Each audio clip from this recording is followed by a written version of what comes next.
Boa tarde a todos. Vamos começar nosso papo em ordem. Estou eu aqui lutando contra as minhas limitações tecnológicas, aguardando a entrada do nosso convidado de hoje, que é nada menos, nada mais que o ministro do Supremo Tribunal Federal, presidente do Tribunal Superior Eleitoral, o ministro Luiz Roberto Barroso.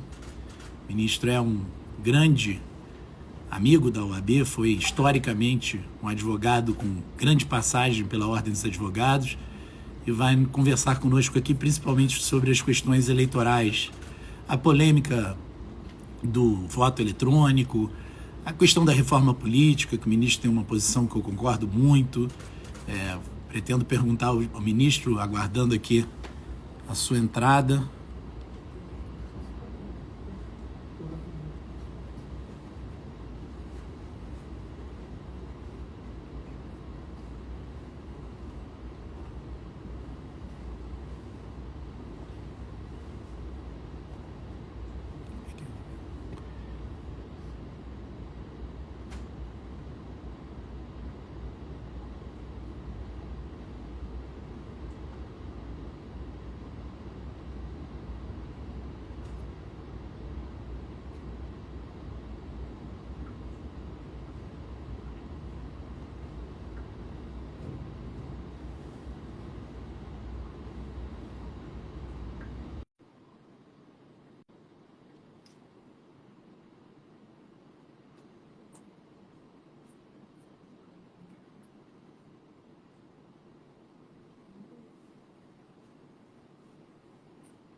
Tá entrando.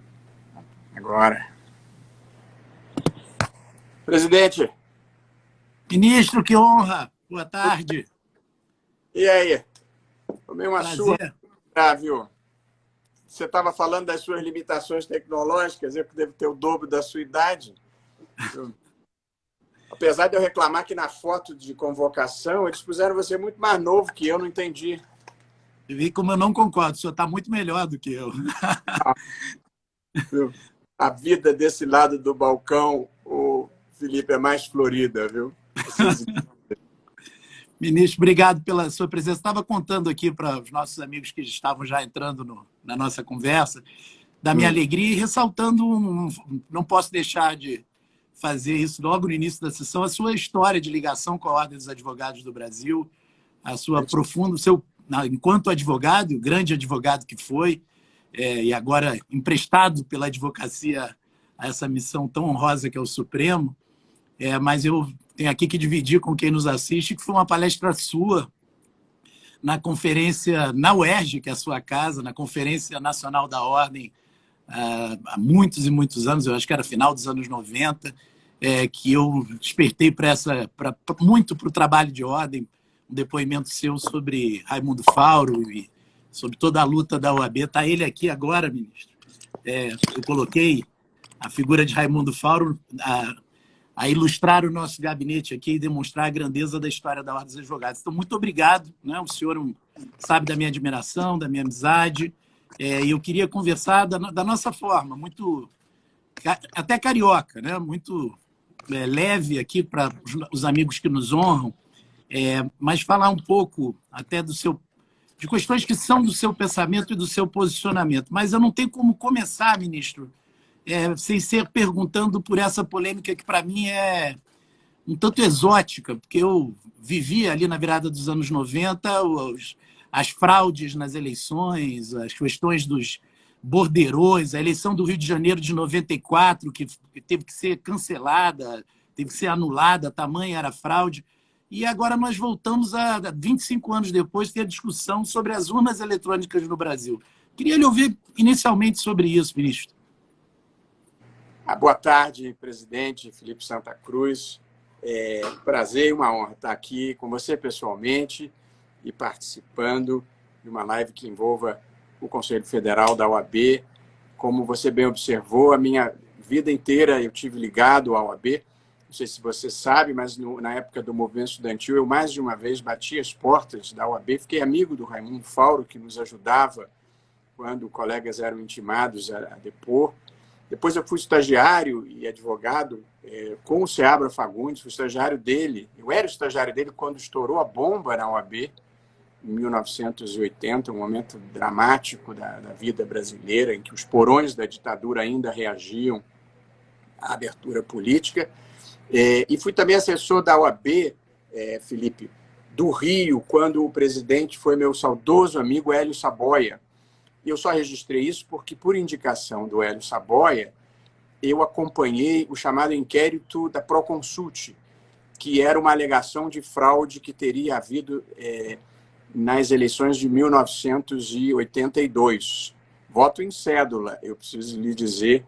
E a história do Brasil, a história republicana do Brasil, Felipe, sempre foi uma história de fraudes eleitorais. Primeiro eram as fraudes das eleições a bico de pena, depois o mapismo, depois as urnas que apareciam engravidadas por cédulas que não haviam sido depositadas pelos eleitores. Tivemos o episódio no Rio de Janeiro, em que o presidente da zona eleitoral era o hoje presidente do Supremo, Luiz Fux, com um escândalo de fraudes. E em 1996, com a urna eletrônica, nós conseguimos acabar com esse problema das fraudes. E acho que mudamos a história do Brasil em termos de lisura do processo eleitoral, de modo que eu tenho, sim, me empenhado na defesa das urnas eletrônicas, da sua segurança, da sua transparência e da sua auditabilidade. Inclusive, e vou lhe dar a notícia em primeira mão, nós estamos montando uma comissão externa para atuar dentro do Tribunal Superior Eleitoral, com representantes das universidades, com representantes do setor de tecnologia, de órgãos públicos e, evidentemente, da Ordem dos Advogados do Brasil, para estar lá dentro, acompanhando todo o processo desde o desenvolvimento do programa. Estaremos convidando também os partidos políticos.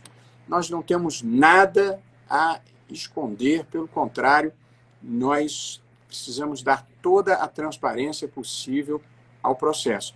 Mas o que eu posso dizer é que o voto eletrônico ele acabou com a fraude no Brasil. E agora, essa questão de se ele é auditável, da PEC que está em tramitação na Câmara, o senhor, então, defende a manutenção desse nosso modelo, dos últimos 25 anos. Essa é, na sua opinião, o caminho mais sábio. Veja, eu tenho todo o respeito e consideração pelas pessoas em geral e pelos membros do Congresso em particular, e, portanto, acho que o Congresso tem todo o direito de debater o voto impresso, e lá é o lugar certo mesmo para se debaterem ideias, e, portanto, eu não gosto de desqualificar os que eventualmente pensem diferente de mim. Agora, existem muitos problemas, sim, Felipe, associados à reimplantação do voto impresso. Sempre lembrando que nunca se documentou nenhum episódio de fraude desde 1996 até hoje. Portanto, a implantação do voto impresso, eu acho que não é uma boa solução para um problema que não existe no Brasil. Nunca se documentou a ocorrência de fraude. Quais são os problemas que eu associo ao voto impresso? Primeiro é o custo. Nós vamos gastar, nesse momento difícil da vida brasileira,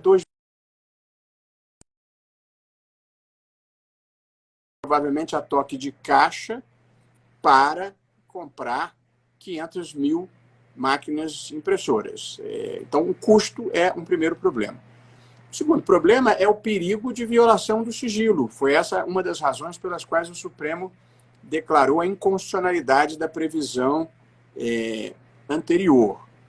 Em terceiro lugar, Felipe, quando nós fizemos um teste com urnas impressas em 2002, foi um transtorno, porque aumentaram as filas, aumentou o número de votos em branco e nulos, e as impressoras, como acontece com a minha, com a sua, aquilo emperra, e aí você tem que ir lá tirar o voto. Em muitas sessões eleitorais tiveram que converter do eletrônico para o impresso e, portanto, voltar para o voto em cédula.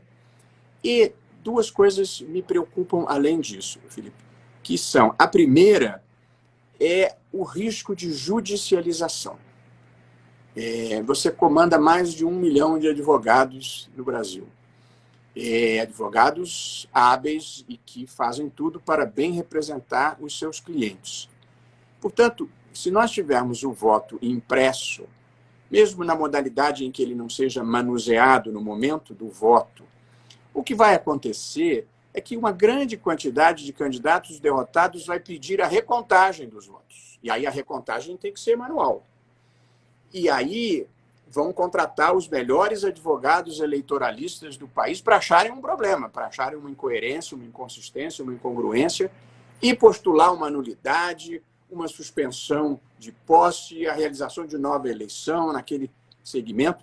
Portanto, eu tenho muito medo de, num país em que tudo se judicializa, nós judicializarmos também o resultado das eleições.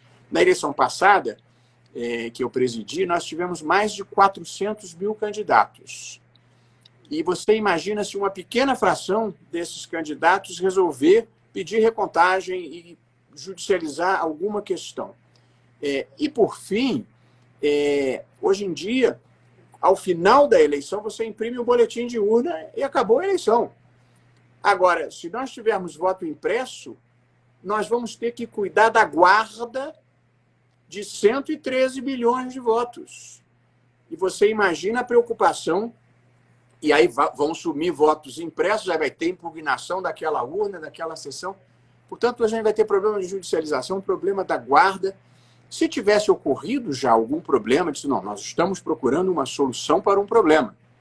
Mas não é o caso. Portanto, nós estamos criando uma dificuldade para atender a um problema que não existe. Me lembra uma butade que eu ouvi certa vez, que o sujeito, a troco do nada, num determinado lugar, tocou um berrante. E alguém perguntou, para que você está tocando esse berrante? Ele disse, é para espantar os tigres. Eu disse, mas aqui não tem tigres. Está vendo como funciona? É isso, ministro. Nosso modelo é um sucesso, né? No mundo todo, pela velocidade, pela seriedade. Eu lembro, ministro, que na minha posse, o senhor me deu a honra de ser o orador, né, da minha posse para o segundo mandato da OAB do Rio de Janeiro, algo que não me esqueço, nos bons tempos que nos aglomerávamos, né, ali no Teatro Municipal, que é a nossa tradição nas posses da OAB do Rio. E lá o senhor falou muito fortemente sobre a reforma política. E hoje eu recebi mensagens do Congresso discutindo a questão da reforma política, e eu sempre falo uma frase que é sua, que é a mãe de todas as reformas, é a reforma que nós estamos em dívida. Eu queria que o senhor falasse um pouquinho disso, ministro. O senhor, como presidente do TSE, como o senhor vê hoje, né, 5 anos depois, quase 6 anos depois, essa questão da reforma política? Eu acho que não andou, Felipe. A política tem muitas circunstâncias. Uma delas é a de operar no curto prazo, que é o prazo da próxima eleição. E, portanto, essa foi uma agenda que, infelizmente, não se conseguiu avançar, um pouco por conta da pandemia. O presidente da Câmara anterior, Rodrigo Maia, tinha até se comprometido comigo de levar esse debate, mas com a pandemia tudo ficou dificultado e ele não andou. E agora se fala no Distritão, que eu acho que é uma mudança para pior. A posição do TSE, minha pessoal, e era a posição da OAB, eu não sei se foi ratificada, era a defesa do voto distrital misto, que combinava o sistema proporcional com o sistema majoritário. Só para eu falar muito brevemente, porque esse é um tema, Felipe, todo mundo acha que precisa de uma reforma política, mas o tema tem muitas tecnicalidades e ele é relativamente descolorido. E, portanto, todo mundo acha que precisa, mas ninguém bota muita energia nisso. Então, eu vou gastar 1 minuto para descrever, primeiro, quais são os objetivos que eu acho que uma reforma política deve ter. Baratear o custo das eleições, porque o custo das eleições está por trás de boa parte dos problemas de corrupção no Brasil. Melhorar a representatividade. Hoje em dia há um problema de legitimidade democrática de o eleitor não se sentir representado. E facilitar a governabilidade, que com essa multiplicação de partidos não funciona bem. Portanto, como é que é o sistema eleitoral brasileiro hoje? É o voto proporcional em lista aberta. Nesse sistema, o eleitor vota em quem ele quer.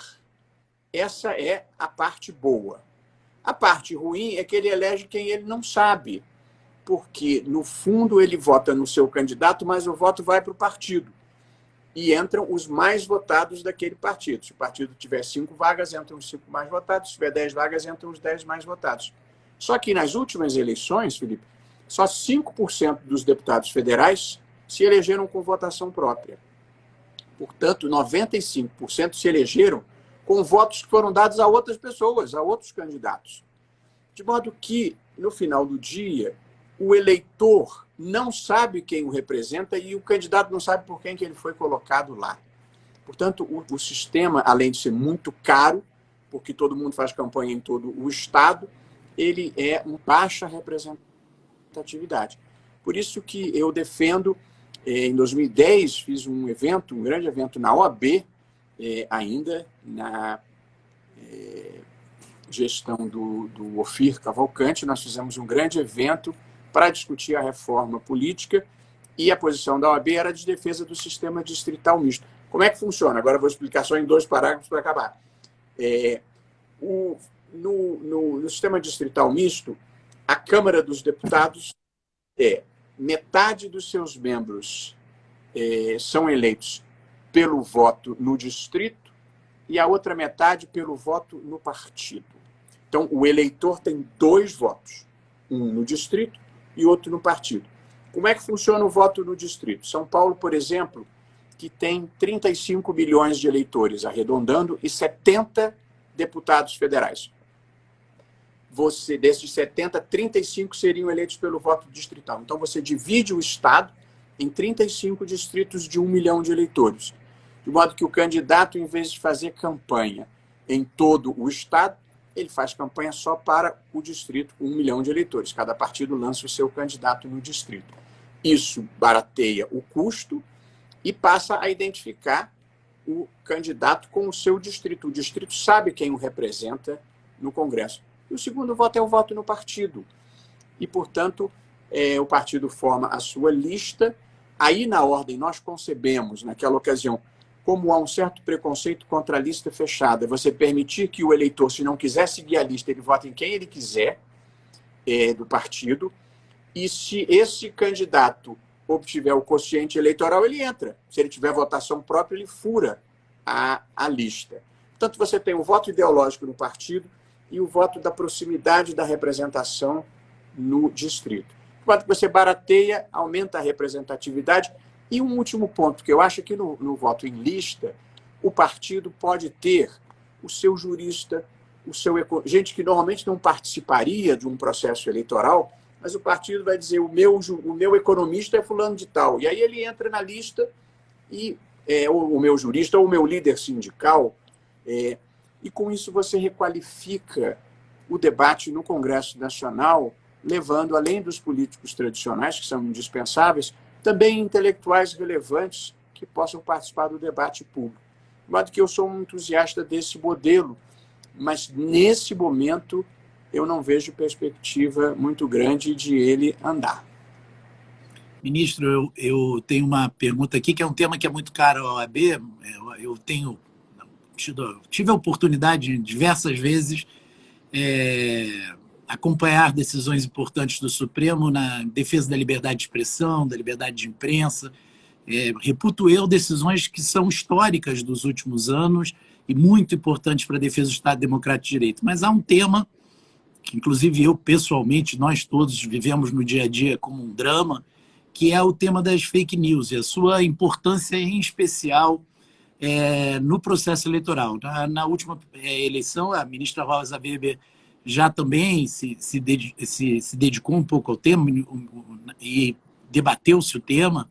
E como o senhor vê esse debate hoje das fake news, da influência desse financiamento subterrâneo de notícias falsas, de ataque à imagem, que tem contribuído muito para o clima de polarização e ódio na sociedade brasileira? Olha, eu acho que essa é uma preocupação dramática, Felipe, em todas as democracias contemporâneas. O mundo viveu ou ainda vive uma onda de populismo extremista que se valeu, em muitas situações, das campanhas de desinformação, de ódio ou teorias conspiratórias. Foi assim na Hungria, foi assim no Brexit, foi assim na eleição americana e, em alguma medida, foi assim na eleição brasileira de 2018. E, por essa razão, em 2020, nas eleições, nós entramos em campo para fazer uma guerra às campanhas de desinformação, às fake news. Portanto, eu convidei todas as mídias sociais, todas as plataformas tecnológicas individualmente, fizemos acordo com cada uma para a remoção de conteúdo claramente caracterizável como fraudulento, sobretudo em relação à justiça eleitoral, e nós fizemos um acordo, um pacto com as principais agências checadoras de notícias e tivemos na nossa comunicação social, a Mariana Oliveira, que era a chefe da comunicação social, nós monitorávamos a imprensa e a rede, de modo que a primeira notícia falsa, aparecia notícia falsa, imediatamente a gente mandava para a checagem e desmentia. E criamos uma página na Justiça Eleitoral chamada Fato ou Boato e fizemos uma parceria com todas as companhias telefônicas, com a entidade que as representa, para o acesso gratuito à página do TSE. Convidamos, nós tínhamos um coordenador geral de enfrentamento à desinformação. E aí, um desses jovens que entende de internet mais do que eu e você somados. E nós achamos que, no geral, nós conseguimos ganhar a guerra. As notícias fraudulentas não tiveram um papel importante nas eleições. Mas agora nós temos que nos preparar novamente. Há um debate muito relevante sendo travado no mundo sobre como enfrentar as notícias falsas sem transferir a censura privada que nós enfrentamos, sem transferir a censura que nós enfrentamos, que era a censura estatal, para uma censura privada das mídias sociais. Portanto, há um ponto de equilíbrio. É claro que as mídias sociais têm políticas de uso e têm que reprimir mesmo.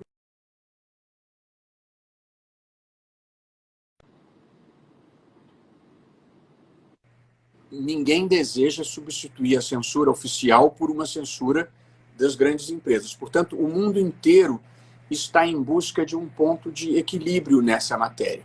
O Facebook teve a iniciativa de constituir o que eles chamam de Oversight Board, que é um tribunalzinho independente que julga os pedidos de retirada dessas matérias. Acho que isso pode ser um caminho. Agora, eu ouvi isso da Cristina Tardáquila e gosto de repetir, a melhor forma de combater notícias fraudulentas é inundando o mercado com notícias verdadeiras. Portanto, eu acho que é estar atento, é monitorar, é retirar o que seja inaceitável e tentar convencer as pessoas de bem, porque há muitos mercenários. Quer dizer, você tem milícias digitais extremistas, muitas vezes lideradas por pessoas que são pagas para destruírem reputação, para, muitas vezes, quando surge algum fato que pode pesar negativamente sobre o líder deles, seja lá onde for, eles inundam a rede social com coisas irrelevantes para disfarçar, para silenciar a voz de quem é crítico. Portanto, há muitos problemas acontecendo ao mesmo tempo que precisam ser enfrentados. Mas, veja, nós todos defendemos a liberdade de expressão, porém, a liberdade de expressão ela é um valor em si, porque expressa a dignidade da pessoa humana, ela é importante para a democracia, que precisa do debate livre de ideias, ela é importante para os registros da história, mas a mentira deliberada não faz parte da liberdade de expressão. Portanto, numa democracia, a verdade não tem dono, mas a mentira deliberada tem, e essa nós precisamos combater. ministro em 2014, né? Já vão aí 7 anos. Eu tive a honra de ser o organizador da Conferência Nacional dos Advogados e o senhor também foi o orador da nossa abertura e falou muito lá em educação, né? O modelo da educação brasileira, eu lembro muito bem que o senhor defendeu um modelo fundacional, um modelo misto, que abrisse a universidade pública, em especial a quem precisa e quem podendo, vindo a pagar ou contribuir com essa universidade, muito baseado no modelo americano. Nesses últimos 7 anos vivemos um quadro de crise e eu acho que a educação está ligada a todos esses nossos temas e eu estava até em dúvida se lhe perguntava, como sou um admirador seu e sei da sua ligação de afeto, mas hoje, vindo no avião, eu li que um deputado estadual do nosso estado propôs o fim da UERJ, a extinção da Universidade do Estado do Rio de Janeiro na Assembleia Legislativa. Nós estamos vivendo um tempo de certas propostas surreais, logo vão propor o fim da alfabetização também no país, porque isso serve ao atraso, né? Serve a essa campanha contra a civilização. Como o senhor vê hoje essa questão da educação no nosso país? Aqui eu estou perguntando para o acadêmico, para o professor, para o autor consagrado Luiz Roberto Barroso. Essa mesma onda populista, extremista, trouxe um grande preconceito contra a ciência, contra a educação e contra o conhecimento. Nós vivemos num mundo hoje de um certo culto à ignorância. Eu acho que quando fala de educação no Brasil, a gente precisa ter a clara divisão entre a educação básica e a educação superior.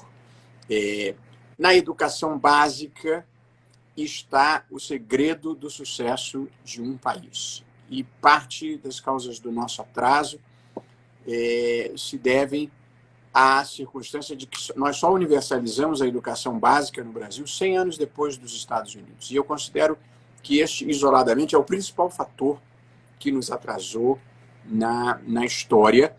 Educação básica pública e de qualidade, começando na primeira semana de vida da criança com creches de qualidade, porque todas as pesquisas documentam que este é o momento decisivo na vida de uma criança. Os primeiros 2 anos da sua formação, em que o cérebro é uma esponja, em que ele vai incorporar tudo aquilo que se tentar colocar ali dentro. Portanto, é o momento que a criança precisa de nutrição, respeito, valores, afeto, capacidades cognitivas. Portanto, a educação básica é uma prioridade e nós continuamos a nos atrasar na história porque não vejo a educação básica ser tratada como prioridade. E a universidade, eu sou totalmente a favor da universidade pública, também, simultaneamente com a universidade privada. O que eu terei falado em algum momento é que eu não vejo problema de a universidade pública ter parcerias com a iniciativa privada, porque o Estado brasileiro não tem dinheiro suficiente para produzir a universidade que nós precisamos para gerarmos elites de ponta e capazes de atuar na fronteira da inovação. Portanto, reiterando, a favor das universidades públicas, mas acho que ela deve, sim, ter parcerias com a iniciativa privada e ir atrás de filantropia. Eu, por exemplo, sou professor da UERJ, quase ao tempo que você tem de idade, Felipe. E é uma instituição extraordinária, onde começou a política de cotas. E o que acontece na UERJ? Nós temos convênios com diversas universidades do mundo. Só que esses jovens não têm dinheiro para ir passar um semestre lá, que enriquece muito a vida. E, portanto, não pode ter preconceito de ir atrás de dinheiro para financiar a bolsa para esses meninos irem estudar fora. Portanto, é preciso perder um pouco o preconceito contra o dinheiro honesto e que não venha carimbado com outras exigências, que não seja a de criar um país melhor e maior. Mas eu vejo com preocupação essa onda anticientificista, anticonhecimento e a favor do culto da ignorância que perpassa esse pensamento populista extremista que dominou diferentes partes do mundo.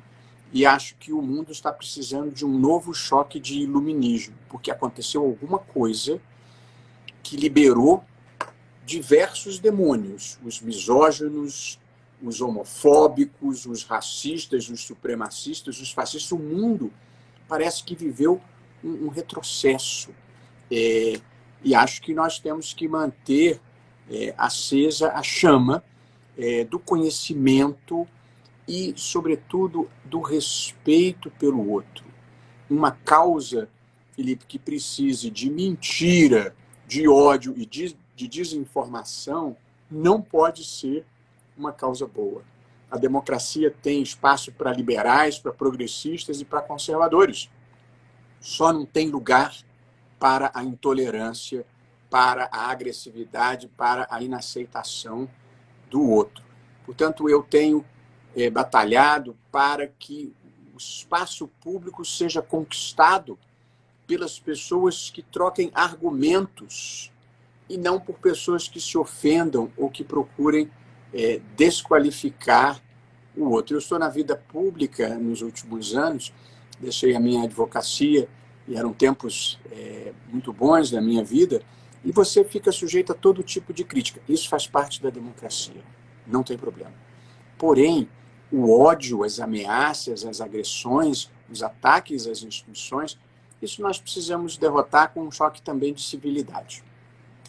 O senhor que foi uma liderança estudantil, uma liderança depois, já no início da carreira, nessa transição já como advogado, na resistência à ditadura, imaginava, ministro? Eu não imaginei nunca na minha vida que eu, como presidente do Conselho Federal da Ordem, iria 2 vezes ao plenário do Supremo Tribunal Federal defender o Supremo Tribunal Federal contra ataques que estavam acontecendo nas redes e nas ruas.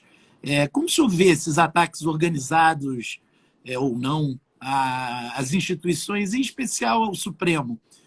Qual é a sua interpretação?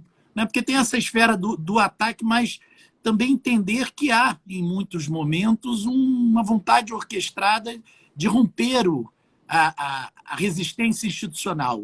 Como o senhor acha? As instituições estão resistindo? O que o senhor acha? Olha, as instituições estão resistindo e a nossa agenda de preocupações, Felipe, apesar de ser grave, é muito melhor da que era quando eu entrei para a faculdade, em que as minhas preocupações quando eu entrei para a faculdade eram como acabar com a tortura, que manchava de desonra a vida brasileira. Estamos em 1976. Vladimir Herzog tinha morrido sob tortura no Segundo Exército em 75, em outubro de 75. Um episódio que marcou a minha vida e marcou o lado da história em que eu queria estar. Era contra as pessoas e contra um país que achava que aquilo podia acontecer com naturalidade. Mas as minhas preocupações eram como acabar com a tortura, que manchava o país de desonra, como acabar com a censura em que os agentes públicos achavam que podiam escolher as músicas que a gente podia ouvir, os filmes que a gente podia assistir, as notícias que podiam sair no jornal. E a minha terceira preocupação era como criar instituições democráticas em um país e em um continente marcado por golpes de Estado, quarteladas e quebra da legalidade constitucional. Agora, passados 32 anos da Constituição de 88, em breve 33 anos, as minhas maiores preocupações, até outro dia, eram como melhorar a educação fundamental, como melhorar a universidade, como elevar a ética pública e a ética privada no Brasil, sem moralismo, mas um pouco difundir uma cultura de honestidade. E, portanto, acho que a qualidade das nossas preocupações mudou muito. Nós realmente temos vivido alguns momentos difíceis de ataques às instituições. Mas a verdade é que é uma minoria quantitativamente irrelevante, é um gueto pré-iluminista que ataca as instituições. Mas, felizmente, em cada um desses ataques, a própria sociedade, a OAB que você representa, a imprensa, as universidades, a reação foi imensa e intensa, o que demonstrou a vitalidade, eu assim penso, da democracia brasileira, que atravessou chuvas, trovoadas e tempestades, com 2 impeachments de presidentes da República, o segundo impeachment particularmente traumático, episódios de corrupção dramáticos dentro do corpo do Estado, e nunca se cogitou de uma solução que não fosse o respeito à legalidade constitucional. eu não desconheço e não gosto de fechar os olhos à realidade que houve algumas turbulências nos últimos tempos. Mas a verdade é que nós superamos todos os ciclos do atraso nessa matéria. E, portanto, eu não vejo o risco institucional para a democracia, mas também precisamos estar atentos. Há uma música da Legião Urbana em que eles cantam não tenho medo de escuro, mas deixo as luzes acesas. Portanto, não tenho medo de uma volta à ditadura, mas nós estamos de olhos bem abertos. O preço da liberdade é a eterna vigilância, né, ministro?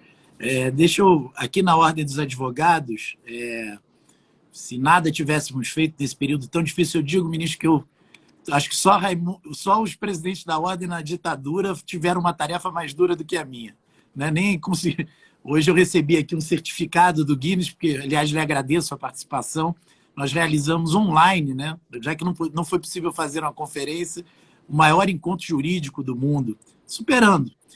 Mas, se nada tivéssemos feito, a não ser responder à pandemia, eu já me orgulharia muito de uma questão que está no seu discurso de posse no TSE, eu lá estava acompanhando, que é a questão do empoderamento feminino. E nós aqui, ministro, a partir das eleições desse ano, as nossas chapas vão refletir a paridade absoluta entre homens e mulheres, que é a paridade hoje da advocacia. Nós temos, inclusive, um número um pouco maior agora de mulheres advogadas. Como o senhor vê essa caminhada? Eu lembro que o senhor colocou esse ponto como um dos principais da sua gestão no TSE.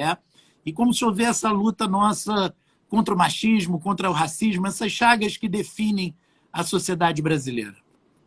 Pois então, Felipe, eu acho que a causa da humanidade é a causa da derrota dos preconceitos e da discriminação contra mulheres, contra afrodescendentes, contra gays, contra pessoas trans. Eu sou um militante da causa da igualdade e do respeito e da consideração, e a causa feminina me é uma causa especialmente cara. Eu gosto de lembrar, quer dizer, até quando as mulheres são autorizadas finalmente a votar, Felipe, em 1932, com o Código Eleitoral, apesar das mulheres serem autorizadas a votar e não terem dado muita sorte no começo, porque logo veio a intentona comunista e o golpe do Estado Novo, aí não votava nem as mulheres nem os homens. Mas em 1932, quando as mulheres foram autorizadas a votar, menos de 40% das mulheres eram alfabetizadas. Portanto, era uma perda de direitos, não apenas pela não participação política, mas também pelo não acesso à educação. E de lá para cá, a condição feminina percorreu um longo caminho. Em 1932, começa a votar. Em 1962, o Estatuto da Mulher Casada acaba com a anomalia de a mulher casada ser relativamente incapaz, dependendo do marido para abrir uma conta bancária para aceitar um emprego.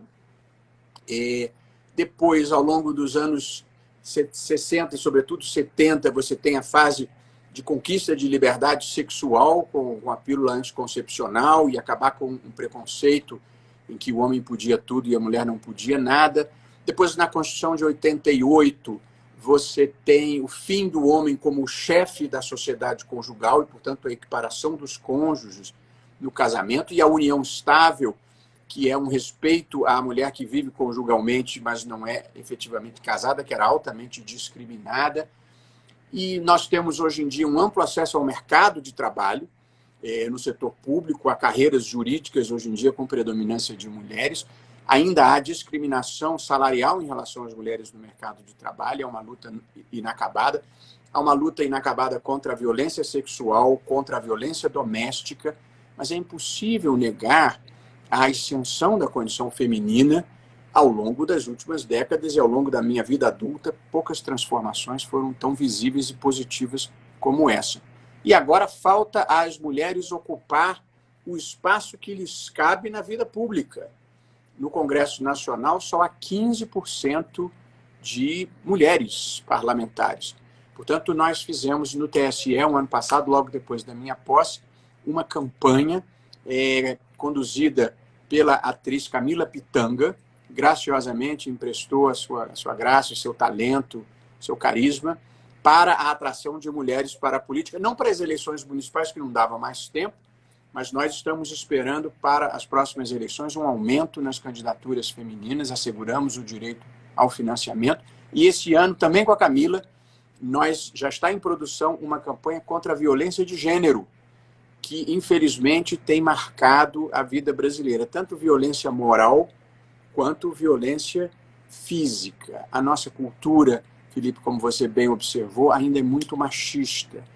É machista na linguagem, é machista nas atitudes, é machista no assédio, e nós precisamos ser vigilantes e nos auto-superarmos, porque a verdade é que nós fomos criados assim. Eu vou só contar um pequeno episódio meu doméstico, mas que é ilustrativo. A minha filha, que é hoje em dia uma jovem professora de Direito também, e trabalha justamente essa área, Direito e Tecnologia, Liberdade de Expressão, na rede, ela, uma ocasião, já tem um tempinho atrás, ela disse: "Ô pai, a namorada do meu irmão você chama de Carolzinha, e o meu namorado você chama de o seu namorado."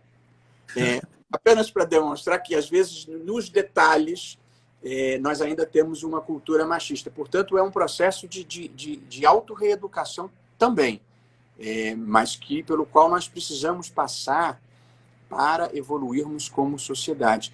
Eu acho que o Brasil é um país extraordinário, não só de beleza física, mas por uma cultura múltipla, por uma população diversificada, multicultural, com alegria de viver, apesar da violência que, infelizmente, ainda nos marca.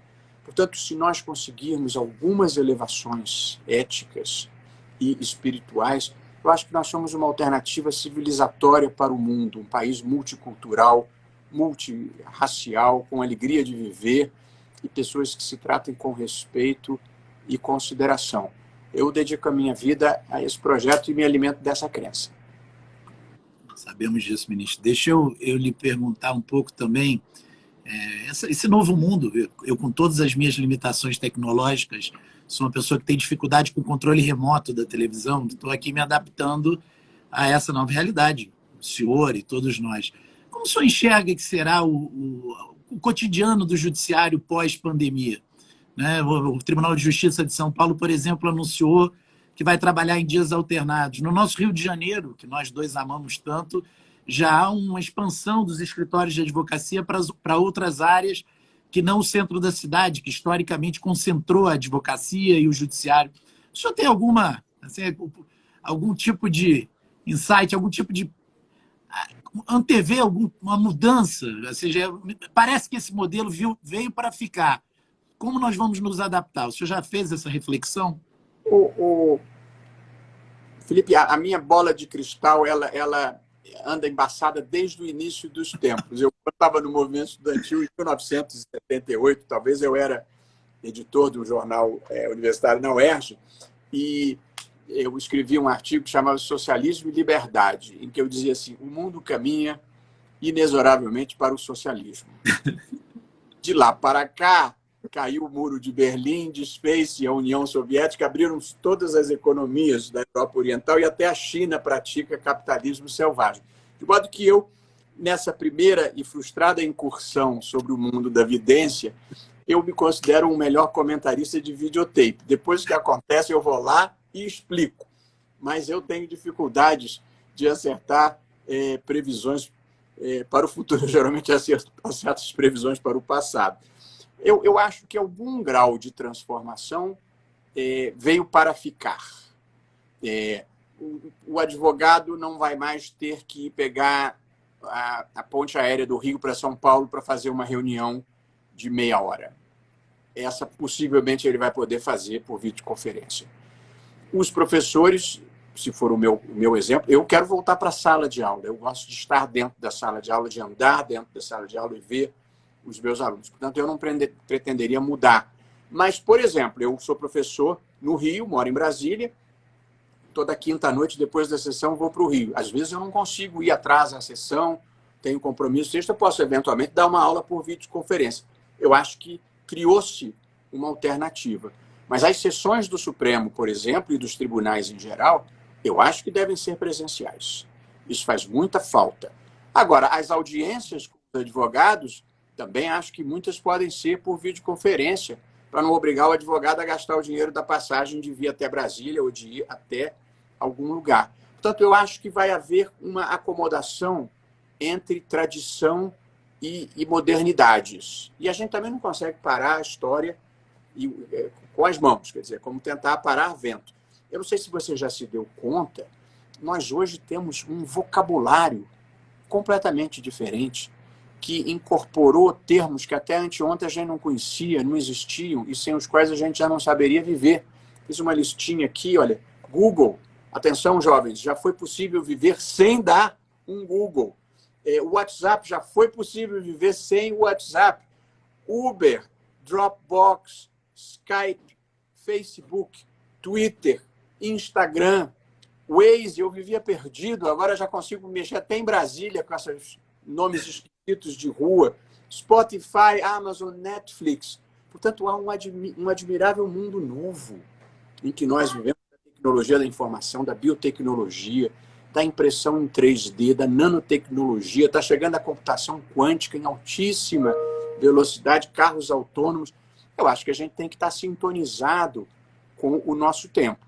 Mas acho que os valores relevantes na vida continuam a ser os mesmos e acho que algumas atividades devem continuar seguindo a tradição, como, por exemplo, um professor dentro de sala de aula e um juiz dentro do seu tribunal fisicamente. Vai haver uma acomodação no mundo. Eu acho que a grande novidade que virá, mas sempre com o meu medo de previsões, é o da inteligência artificial. Ela vai mudar o modo como se advoga e o modo como se julga. Porque a inteligência artificial é capaz de armazenar muito mais informação do que o juiz mais estudioso, mais do que o juiz Hércules do Dworkin, que é o juiz mais estudioso, não é capaz de gravar, de ter em mente uma fração do que uma máquina utilizando inteligência artificial. Porém, ainda que ela possa nos socorrer e até eventualmente fazer a primeira minuta de uma decisão, há um toque de humanidade no processo de aplicação do direito que eu acho que vai subsistir ainda por muito tempo. Mas a inteligência artificial, sim, Felipe, vai mudar o mundo do direito. Isso eu sou muito convencido. É um processo que vai avançando em alta velocidade. E hoje em dia, os estudiosos da inteligência artificial já têm uma preocupação com o que se chama singularidade, que é as máquinas ganharem consciência e aí, em vez de nós mandarmos nas máquinas, as máquinas mandarem na gente. Esse é um perigo que a humanidade precisa ter em conta. Nós na AB aqui temos uma preocupação, ministro. Por exemplo, a questão das audiências, das sustentações, eu acho que é uma faculdade do advogado que tem ajudado muito. Eu dou sempre o exemplo do TST, um colega nosso de uma causa trabalhista, às vezes de pouca relevância econômica, mas para ele muito importante e para o cidadão muito importante. Não tem condições de vir ao TST sustentar.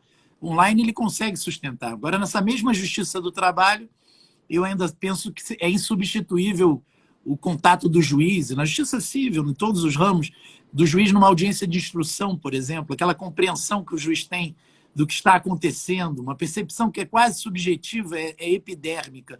Então, nós vamos ter que aprender isso. Ministro, eu tenho uma última pergunta que é sobre o nosso Rio de Janeiro, que é uma paixão comum, né? Eu lembro da sua...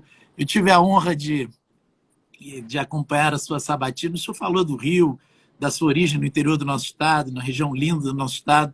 O Rio de Janeiro é uma espécie de síntese do Brasil, né, ministro? Quando o Brasil estava bem, o Rio de Janeiro agia como se fosse um Emirado Árabe, como se todos os nossos problemas tivessem sido superados. E hoje nós estamos vivendo um momento de desalento. Como o senhor vê esse momento e a importância... Eu lhe pergunto isso como carioca, como fluminense, porque eu sempre digo que o Rio de Janeiro não é um assunto do Rio de Janeiro, é um assunto do Brasil. Eu também acho. Ainda hoje, embora São Paulo seja a potência industrial, você viaja pelo mundo, a referência que as pessoas têm é do Rio de Janeiro, que é, de fato, uma das cidades mais lindas do mundo e que foi devastada por, infelizmente, uma série de más administrações, por um estado de corrupção estrutural, sistêmica e institucionalizada, uma corrupção devastadora que nos fez muito mal. Então, o primeiro problema do Rio é um problema de má gestão. Eu acho que um segundo problema do Rio, mais difícil e mais delicado, é a política de drogas que se pratica no país. E acho que, independentemente do que cada pessoa pense, desde os que são a favor da legalização até os que são a favor da repressão, é preciso ter a consciência de que o modo como nós operamos o combate às drogas não está funcionando, e o Rio de Janeiro é a demonstração cabal desse fracasso e dessa derrota. É uma política absurda em que você deixa a droga chegar e depois você vai às comunidades pobres para fazer a repressão. Como é que você faz a repressão? Prendendo meninos jovens, 18, 19, 20 anos, pequenos traficantes, porque não teve outras alternativas na vida, e aí você prende os meninos que estão com 100 gramas, 500 gramas, 1 quilo de maconha, gramas de cocaína, geralmente primários e de bons antecedentes, joga na cadeia, destruiu a vida dele, ele vai ficar muito mais perigoso porque ele vai aderir a uma facção, ele sai mais perigoso, e você não produziu nenhum abalo no tráfico que substitui ele no dia seguinte. Então você tem uma política pública de hiperencarceramento de jovens, que custa dinheiro, porque você tem que criar a vaga e depois manter aquele jovem preso. Ele fica pior do que ele era antes, portanto ele volta mais perigoso para a sociedade, e você não produz nenhum abalo sobre o tráfico que o substitui no dia seguinte. Portanto, nós temos uma política de drogas totalmente equivocada e que é também responsável pela devastação do Rio. Porque nos países do hemisfério norte, ou nos países mais desenvolvidos, Felipe, a grande preocupação em relação à droga é com o consumidor. E, evidentemente, não me é indiferente um jovem que morra de uma overdose de qualquer droga. Mas esse não é o grande problema do Brasil. O grande problema de drogas no Brasil é o poder que o tráfico exerce sobre as comunidades pobres. Nós precisamos quebrar esse poder. E esse poder vem da ilegalidade. E o tráfico e a ausência de Estado permite uma das maiores violações de direitos humanos que há no Brasil, que é você impedir uma família modesta que mora numa comunidade pobre de educar os seus filhos numa cultura de honestidade, porque ele sofre a concorrência desleal do tráfico, que coopta ou intimida esses jovens para todo sempre, e muitas vezes são o símbolo de um falso sucesso. Portanto, o Rio é vítima também de uma desastrada política de drogas. Portanto, eu acho que somando má gestões, com corrupção, com uma política de drogas fracassada, criou esse quadro que nós vivemos no Rio. Mas o Rio já renasceu outras vezes e, portanto, continua sendo uma cidade linda. Eu vou regularmente lá, fora da pandemia, para dar aula. Meus filhos vivem no Rio. E o Brasil precisa se preocupar com o Rio. Cidades, um décimo da beleza do Rio, vivem de turismo. Portanto, nós temos que criar, com boas gestões e um ambiente de segurança, condições para a indústria do turismo, além da indústria do petróleo, você fazer o Rio bombar como as grandes cidades do mundo. Você vai, eu não quero citar nomes para não depreciar ninguém, mas eu já fui a muitas cidades pelo mundo afora que não chega aos pés em beleza, em atratividade do Rio, e que vivem de turismo, e o Rio não consegue criar um ambiente de segurança e estabilidade para potencializar essa indústria que sustenta muitas cidades pelo mundo afora. Enquanto que eu acho que um pouco de integridade e competência pode levar o Rio a voltar a ocupar o espaço que merece na vida brasileira. Ministro, nós estamos chegando ao limite aqui do tempo do Instagram. Preciso lhe agradecer publicamente, que é a esfera pública, por sempre dizer sim aos convites da OAB. Eu sonho com o dia, infelizmente a pandemia não nos deixou fazer, mas nós vamos inaugurar um dia a sede da OAB da Barra da Tijuca, que foi o último lugar onde militou na OAB o nosso Eduardo Seabra Fagundes, inesquecível Eduardo Seabra Fagundes. O prédio levará seu nome. Eu já tenho certeza da sua presença como orador dessa inauguração, porque o senhor nunca rejeita um convite da nossa entidade, demonstrando que carrega realmente no coração a Ordem dos Advogados. Deixa um agradecimento, senhor, pela sua luta em defesa da democracia, da Constituição, e esse tempinho final para a sua despedida, e agradecendo muito aos nossos colegas que estão aqui acompanhando essa nossa conversa. Ok. Eu preciso comparecer na inauguração desse fórum. O Eduardo foi o advogado com quem eu aprendi a advogar. Eu trabalhei com ele e com o pai dele, que era o Dr. Miguel Seabra Fagundes. O Dr. Miguel era um grande parecerista, um jurista de primeira linha, e Eduardo era um advogado extraordinário. E eu me beneficiei das duas coisas. E na minha vida eu fui um parecerista e fui um advogado militante também, de modo que eu faço questão de comparecer, porque a vida dá voltas e dá voltas bonitas. Eu hoje dou aula no primeiro período da UERJ e a neta dele é minha aluna. Portanto, é muito interessante eu ter aprendido com o avô e poder, de alguma forma, ensinar. Isso me aconteceu também com o Zé Carlos Barbosa Moreira, Felipe. Eu fui aluno do Zé Carlos, fui professor do filho dele, que foi professor do meu filho. Que foi meu professor. Assim é a vida que dá voltas. Mas eu gosto de dizer, Felipe, que eu tenho alma de advogado. Eu estou como juiz e procuro ser o melhor juiz que eu consigo ser, como procurei ser o melhor advogado que eu consegui ser. Mas eu gosto de dizer que eu nunca perdi a minha alma de advogado. E alguém me perguntou, mas o que é isso exatamente? Eu disse, vou te dar o exemplo. Quando eu mudei para Brasília, os meus filhos quiseram dar um passeio pelo Lago Paranoá.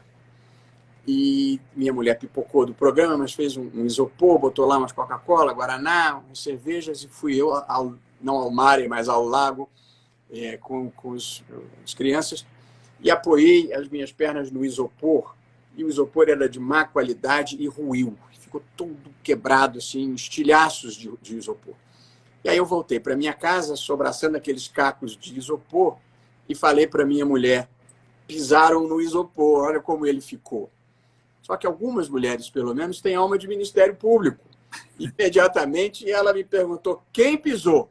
Eu disse, eu estou aqui para defender o isopor e não para acusar ninguém. Essa é a alma de advogado. Eu tenho muito prazer de estar na Ordem, de estar com você pessoalmente, de quem gosto muito, e de estar em todos os eventos que eu possa da OAB. Você pode contar comigo sempre. Eu faço parte da legião de pessoas como você, que vive para um país melhor e maior, sem nenhuma motivação, não tem nenhum outro interesse nessa vida que não seja cumprir bem o meu papel e preservar a estabilidade das instituições democráticas. Eu vivo a missão, a advocacia eu escolhi, o vir para o Supremo é um pouco você cumprir, eu pelo menos me sinto assim, eu cumpro a missão da minha vida. E, portanto, nem elogio, nem crítica me desviam desse caminho, que é um caminho de você buscar a justiça, buscar manter a democracia, buscar a verdade possível, sem arrogância, porque a verdade não tem dono, e seguir um caminho de luz, assim, sem desviar por interesses menores. Prazer estar aqui com você. Cumprimento os meus ex-colegas de Ordem dos Advogados do Brasil. Te desejo todo sucesso e felicidades. Obrigado, ministro. Um abraço. Um abraço. Tchau, tchau.